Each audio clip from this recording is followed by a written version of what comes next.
Hello everyone, my name is Abhishek और आज की इस क्लास में हम लोग पेपर का एनालिसिस करेंगे।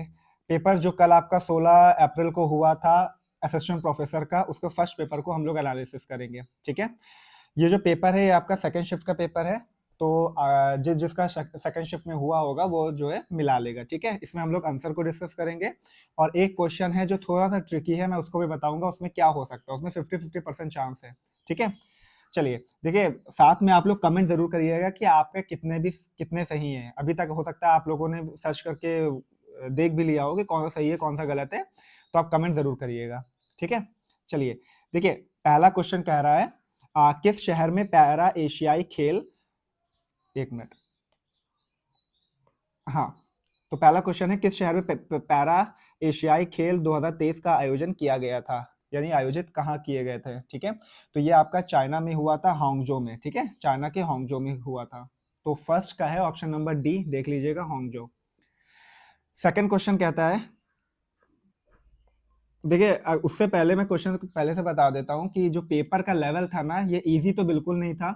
बहुत लोगों को इजी टू मॉडरेट लग रहा होगा, पर मुझे लग रहा है कि पेपर मॉडरेट लेवल का था, इजी बिल्कुल भी नहीं था। कुछ क्वेश्चंस हैं जो आप इजीली कर लोगे, जैसे कंप्यूटर के कुछ क्वेश्चन है, बट ये मॉडरेट लेवल का क्वेश्चन था, पेपर था। ठीक है, आपको क्या लगता है आप लोग कमेंट जरूर करिएगा।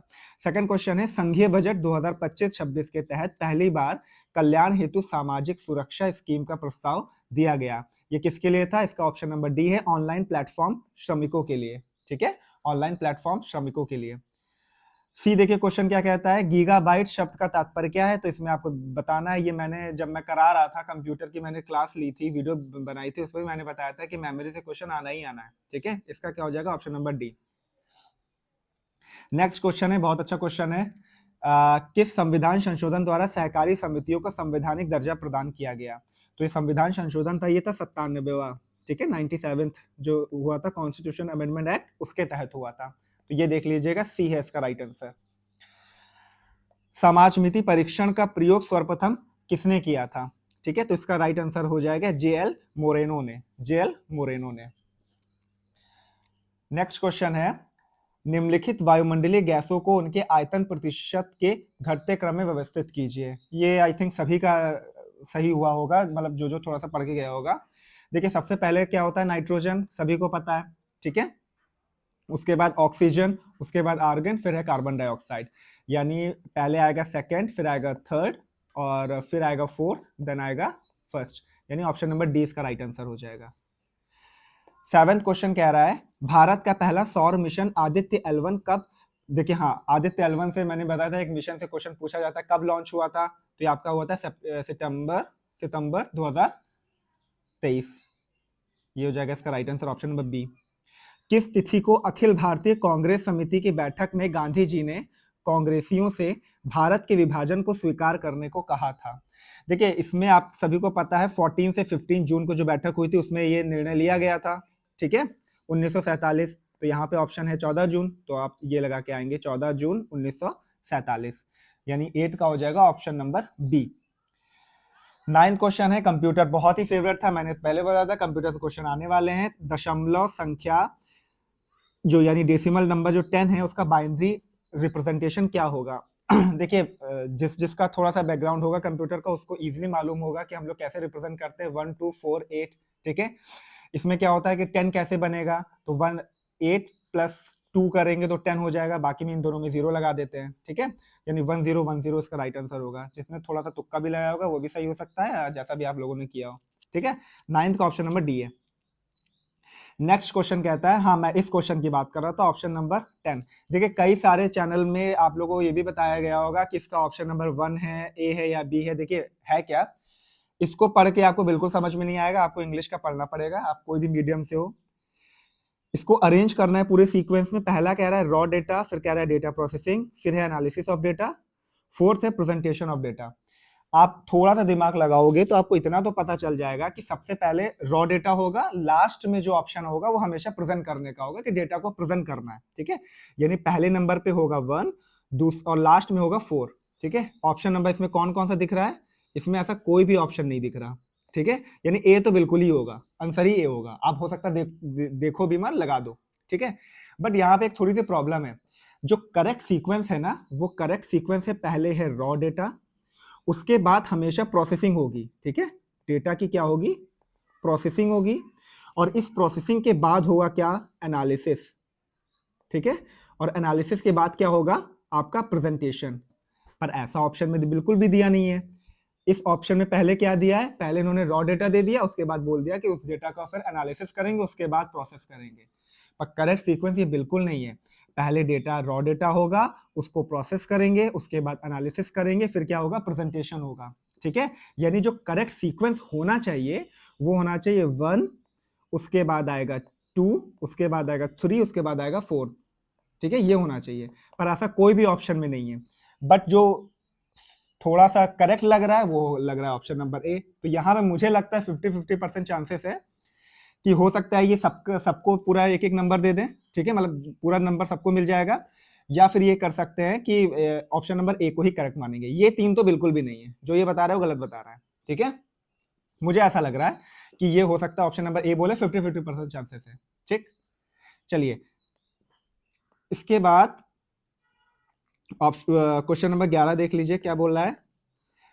भारतीय संविधान के किस अनुच्छेद के तहत शिक्षा के अधिकार को मौलिक अधिकार के रूप में गारंटी दी गई, मैंने पहले बताया था, ये आर्टिकल 21 ए में, ठीक है, यानी ऑप्शन नंबर 20 का हो जाएगा राइट आंसर। 12वां क्या बोल रहा है आपका, 12वां कहता है विश्वविद्यालय अनुदान आयोग की कौन सी पहल उच्च शिक्षा में डिजिटल लर्निंग की चुनौतियों का समाधान करने का लक्ष्य रखती है। इसका आंसर हो जाएगा डिजिटल इंडिया कार्यक्रम। ये थोड़ा सा मतलब आप कर लोगे, इजी था।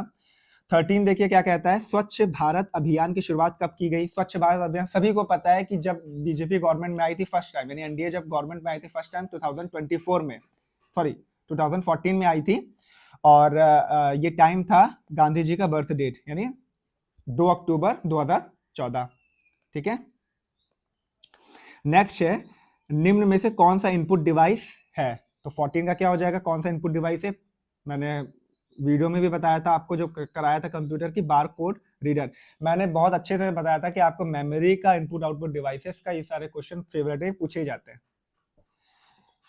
चलिए नेक्स्ट क्वेश्चन है, 19वां G20 शिखर सम्मेलन कहाँ आयोजित हुआ था। तो जितने भी शिखर सम्मेलन होते हैं जो इंपॉर्टेंट होते हैं, उसका आयोजन स्थल से रिलेटेड क्वेश्चन पूछे जाते हैं, या अपकमिंग जो हो रहे होते हैं या हो चुके होते हैं, ठीक है। तो ये आपका ब्राजील में हुआ था, ऑप्शन नंबर सी इसका राइट आंसर हो जाएगा। 16 कहता है आपका, निम्नलिखित में से कौन सी एक बाजार आधारित प्रणाली है जहां कंपनियां उत्सर्जन अनुमतियों को खरीद एवं बेच सकती हैं। तो इसका हो जाएगा option number A, carbon trading, ठीक है। ये थोड़ा सा दिखने में आपको हो सकता है प्रॉब्लम हो, मैनेज कर लीजिएगा आप लोग। चलिए नेक्स्ट क्वेश्चन है, खोज परक अधिगम जो अन्वेषण आधारित शिक्षण की विधि है किसके द्वारा आरंभ की गई थी। तो 17 का राइट आंसर हो जाएगा आपका option number D, John Dewey, ठीक है, जॉन डेवी।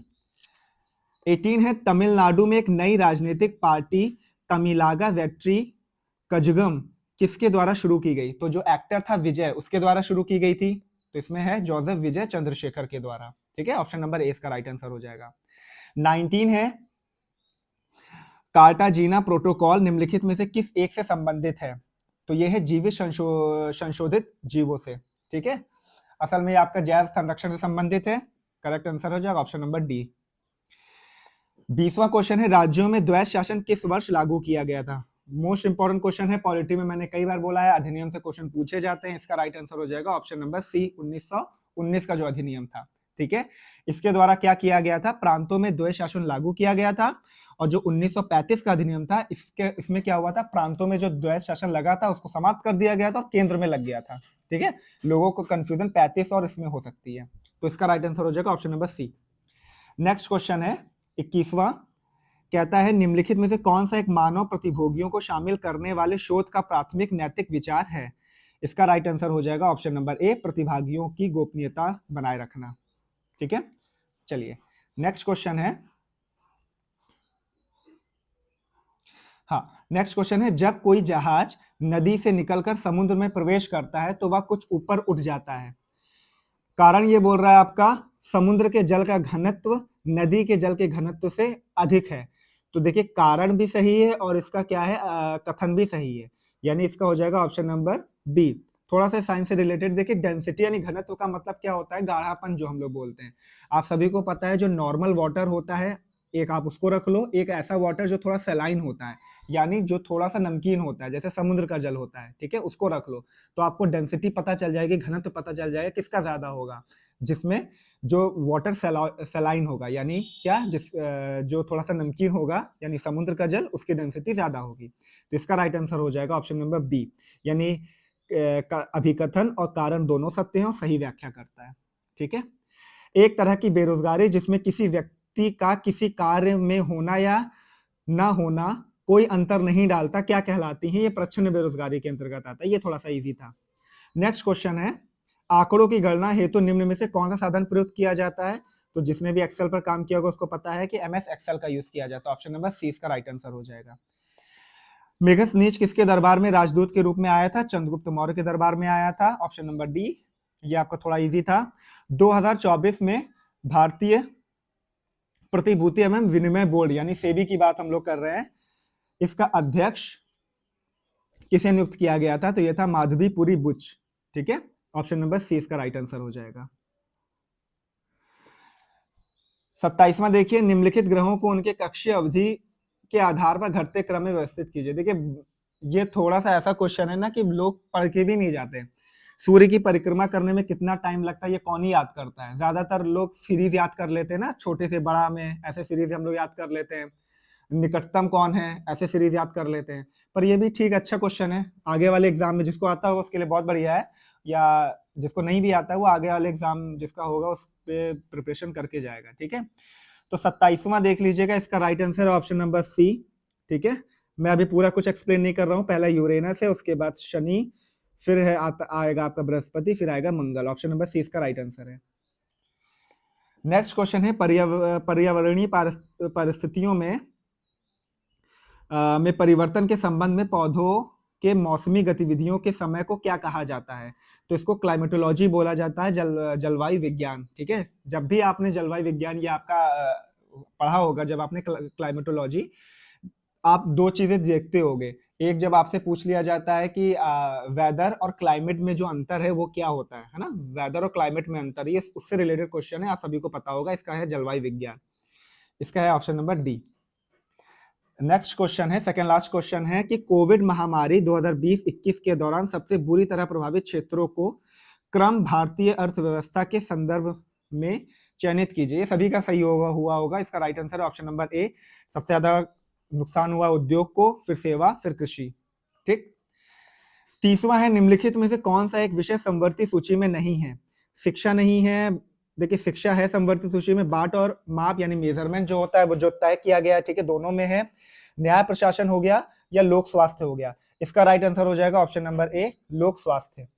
ठीक है, तो होप आपका पेपर बहुत अच्छा गया होगा। आप लोग कमेंट जरूर करिएगा कि आपके नंबर कितने आए हैं और 30 में से आप कितना नंबर पा रहे हो। ठीक है, अगर आपने मिला लिया होगा सेकंड शिफ्ट का पेपर तो आपको कितने नंबर मिले, ठीक है, कमेंट जरूर करिएगा। Thank you so much.